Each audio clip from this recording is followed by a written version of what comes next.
OK, let's get more now on with the top stories we're covering this morning, the ongoing war in Ukraine. For his analysis, let's bring in retired Australian Army Major General Mick Ryan. Mick Ryan, good morning to you. Good morning.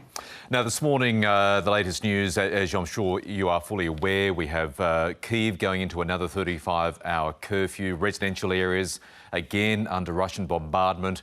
Mariupol continues to be a flashpoint. Ukrainian forces are refusing Russian demands to surrender. As you cast your eye remotely across the battlefield this morning, what's your summation of where things are at? Well, good morning. It's clear that the Russians have been fought to a standstill in Ukraine. They're going to have to rethink the way forward for their campaign in the north, in the east and in the south. Mariupol is an interesting case study. The Russians may indeed be able to take it by force of arms, but the city they take will be rubble. It's hardly now a military target. It has become a political target for Putin to try and claim some kind of success out of this war. When you say Russia will have to rethink its strategy, what are the options? What may that lead to? Well, it may well decide that it shuts down offensives in the east or even the south to reinforce with people, with logistics and the other things required to do what it says it wants to do, which is encircle Kyiv. It's shown itself incapable of doing so at this point in time for a variety of reasons, not least of which is that the Ukrainians have outfought and outthought the Russians at every step of this campaign. When it comes to Kyiv, and you just raised that similar point you raised about Mariupol, another option, of course, is to increase the bombardment of this city. But would it be worth it? It's such a clear prize in Vladimir Putin's eyes.